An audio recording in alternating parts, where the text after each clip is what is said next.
Welcome back to this edition of Wild Inside, a very special edition. We're joined by Becca from the zoo. Becca, welcome. Hi, how are you doing? We're doing fantastic. All right, a little guy just crept out of our screen here. Salazar the owl.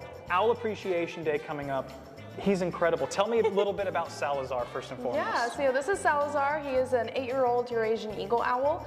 He has been here with us at Zoo Knoxville for most of his life.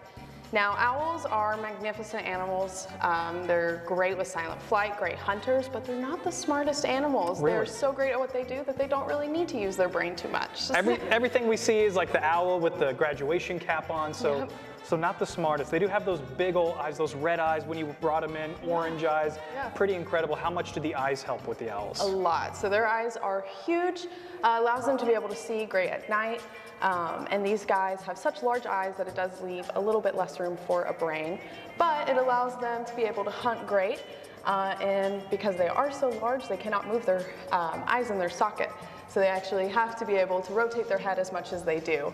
I think until you see an owl in the wild really take off, you don't really get to feel the scope of how big they are. And we've seen him kind of pull his wings out here. Yeah. How big is he? How much does he weigh? And really, you just kind of let him out of his crate and he just kind of wandered around. Yeah, so he is about 4 pounds. Oh, wow. So a little deceiving, you'd think he weighs a lot more, but he's got some nice spongy bone to help with that. He has a 6-foot wingspan, Wow. which is very impressive. And yeah, that's silent flight. So owl feathers are combed on the end, which allows them to be able to sneak up on their prey. Sal here is a bird that we will free fly. You can come to the zoo and wow. see him flying out on the pathway.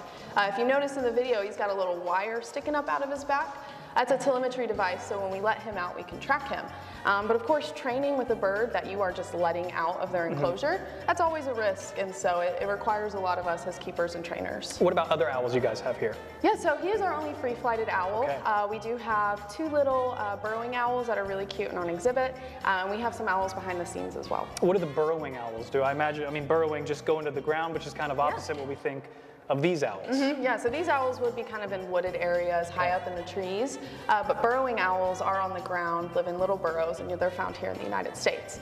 Birds like Salazar are going to be found in Eurasia and northern parts of Africa. Awesome. Well, thank you so much for joining us on this Thank Wild you. Inside. Fascinating information about Sal. You have to come see Sal. I haven't seen him fly. He's just been hanging out here on the carpet. He loves it. Come see Sal. Come see the other owls to celebrate World Owl Appreciation Day.